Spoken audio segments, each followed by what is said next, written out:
something, something, something dark side.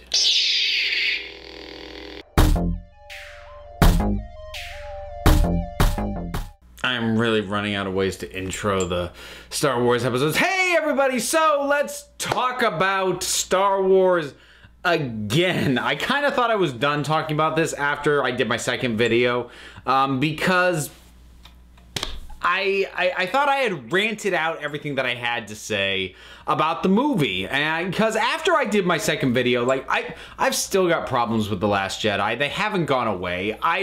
However, those problems aren't making me angry anymore, so I'm probably in a space where I'm gonna be okay to watch it again and see if it gets any better. But I do have to talk about the box office, because second weekend is in, and the news is not great. So, some context, because box office numbers are funny, because you look at them and usually they paint a pretty clear picture, but people love to just twist them and try and make them mean what they want them to mean. And honestly, I didn't want this to be the box office story, because if it wasn't, I wouldn't have to be talking about this movie again.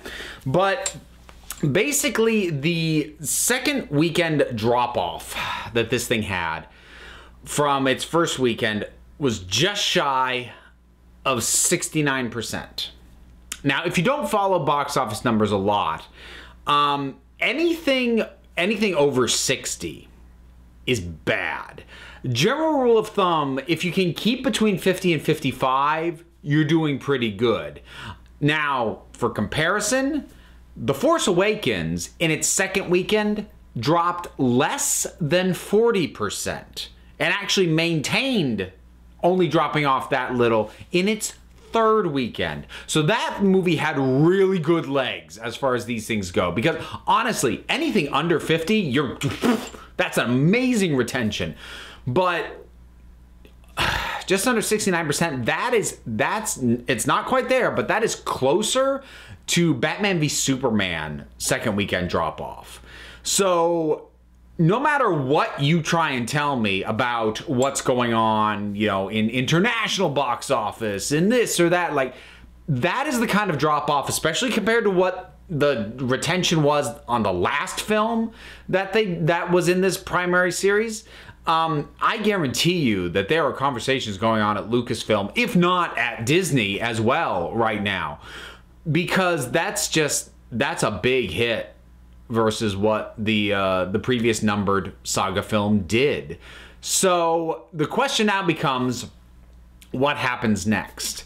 And we're in a little bit of an odd situation, because we already know that Rian Johnson isn't directing the next one. And in fact, they were already bringing back the guy who did The Force Awakens. So it's funny, because it's almost like they preemptively did the kind of move that normally would be a reflexive move following a bad reception. So, like, getting J.J. Abrams back, if that was happening right now, if that news was coming out now, we would all go, oh, they're doing that because the financial windfall on Force Awakens was much better. People seem less divided over that, so they're bringing him back to fix the franchise. Except that he was brought in a while before, and I'm sure there'll be conspiracy theories about Lucasfilm knowing it was gonna not fly. Like, I really don't think so.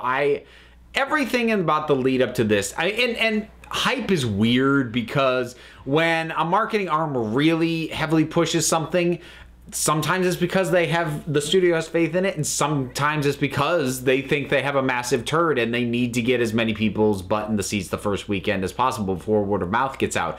But, you know, between the really stellar reviews and everything about the lead up, I don't think they thought they had a problem film on their hands. I really don't. But again, we're in this weird situation where they already did the move that normally would have been the reflex reaction. So we are in a really weird place right now.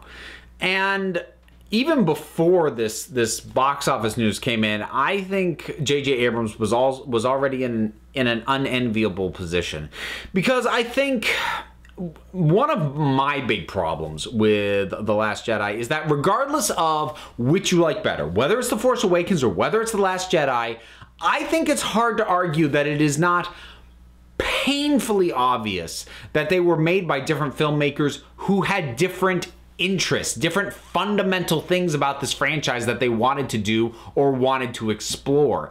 I think that's really obvious, and it makes for a fairly jarring shift from one film to the next, because it really does feel like one director looking at what was left for him by the previous one going, nope, nope, nope, we're doing this instead. And that's not me necessarily saying like I needed the film to like be this complete, it's all the logical steps from what came before. Like, I'm fine with theoretically going somewhere else, but it really did feel like he was throwing a lot of the old stuff away. And I suspect, because I mean, I know there's the petition to remove episode 8 from canon, which is, my God, people, come on, grow up. There's gonna be a lot of people who didn't like The Force Awakens who are gonna be going, okay, so J.J. Abrams is gonna have to fix this and fix all the stuff and bring back all the things that Rian Johnson sort of threw out. And this is gonna sound weird coming from somebody who didn't like The Last Jedi, but no, that's a really bad idea, because J.J. Abrams needs to do one of the things that I think Rian Johnson didn't do, which is consider not only the film that he's making, but its place in the franchise. And I know that can be a restrictive line of thinking for a filmmaker to have to go through, but you know, and I said this in my second video, you've got the spin-off stuff to go wild and do other stuff with Star Wars, with which Rian Johnson is now doing. Although I have to wonder if there's any jeopardy about that based off the reception to this. I kind of hope not, because for all my issues with The Last Jedi, Rian Johnson's a good filmmaker. He did interesting choices. I just wish that a lot of what he was exploring hadn't been explored with the main franchise and had been done in side projects in the first place. So I kind of hope that doesn't get torpedoed now, because I think, honestly, that's where they should have just put him in the first place. But I'm hoping that J.J. Abrams, because Rian Johnson really did seem to focus on his movie only with almost a flagrant disregard for what was built up to, what could be done after, or what fan expectations were. And again, that's not me saying it should have all been dictated to him, exactly what it should or shouldn't have been, but it seems like he didn't take it into consideration at all. And when you're doing the 8th film in a 9-film series, to have such little regard for not only the earlier films, but the film immediately preceding yours, and to leave things in such a state that it's like, how do you even make another story after that?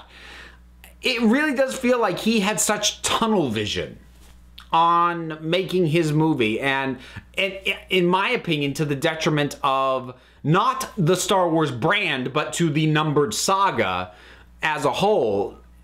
And I think J.J. Abrams would do more damage to try and crowbar it back to where, you know, closer to where maybe he would have picked it up if he had done episode 8 instead of Rian Johnson. Because what that's going to result in, look, if we set the first 6 aside for a second, and we just look at this as a 3-film trilogy, if J.J. Abrams basically makes a film that feels like a sequel to The Force Awakens and does what Rian Johnson did, and by and large disregards or tosses aside or diminishes a lot of what he did in episode 8, then we don't have a trilogy. What we have is basically the equivalent of cinematic ping pong, as two directors just keep going back and forth, batting at this franchise, and just not creating anything cohesive at all. And I don't want that. I got enough tonal whiplash and thematic harsh turns from episode 8. I don't need those turns made again trying to quote unquote correct it. And I'm sure there are lots of people who don't like episode 8 who are just going, look, I'm just removing it from my headcanon, so I want him to disregard it. But again, I may not have liked The Last Jedi particularly, but that doesn't mean I want it pretending like it's not there. This is not a situation like Justice League, where the only way to move forward is to actively abandon what you were trying to build up to this point.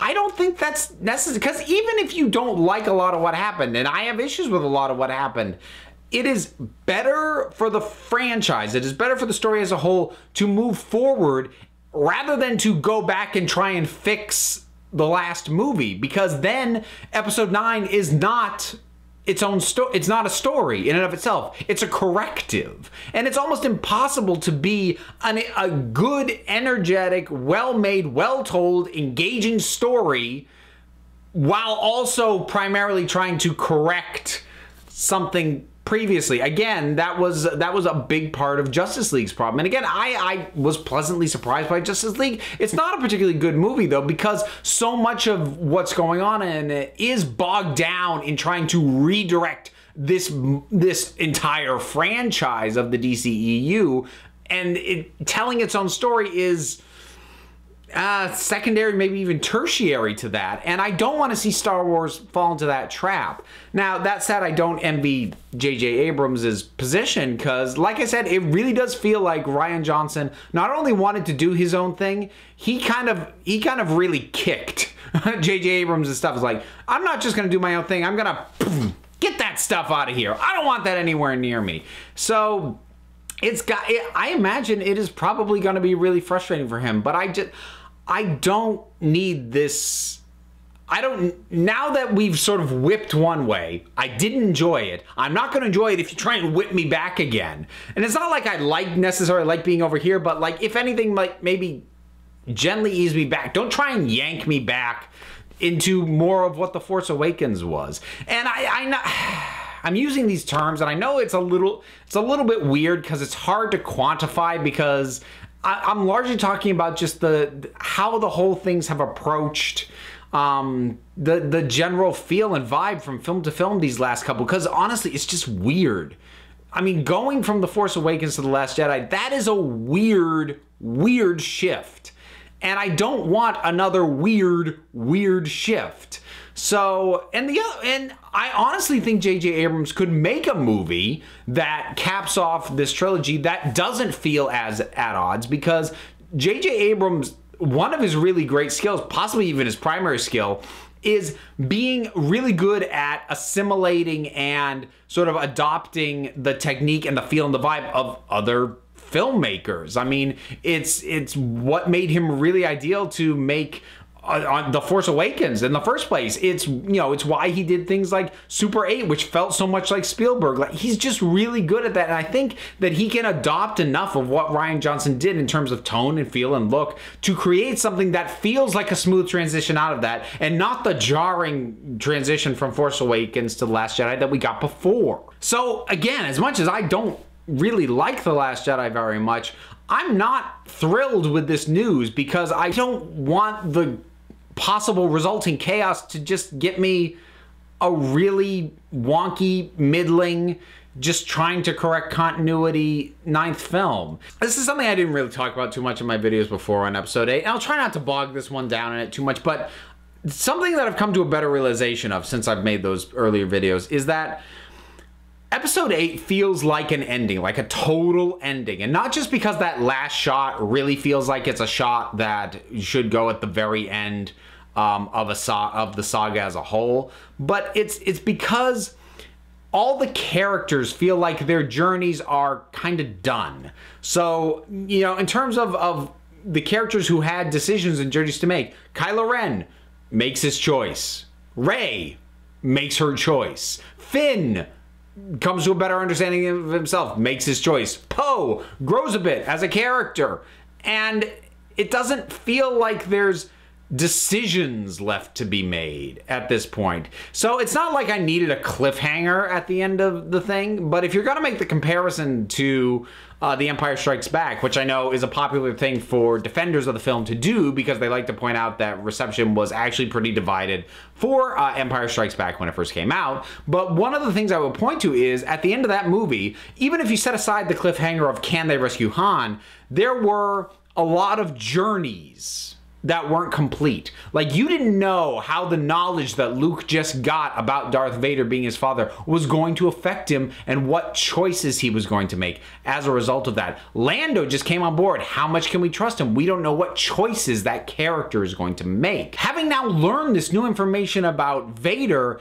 it makes you reassess him. Like, how much do we understand the choices he already has made, and what choices will we now see him make? There were journeys, character journeys, that weren't complete yet. I feel like character journeys are kind of done. That's not to say that these characters have no things to do left in their lives, but like as their personal journey, coming to an understanding of who they are and making like the core big decision of their life, I feel like they all made it. Like it's all done. And at this point, all that's left to do is play out the strings. That leaves me really unmotivated to see a 9th film. But I just kind of tacked that on because it was another thought I had, and I didn't want to make another video exclusively talking about The Last Jedi, even though this video was supposed to be more about my worries about the franchise as a whole, because honestly I didn't have a ton.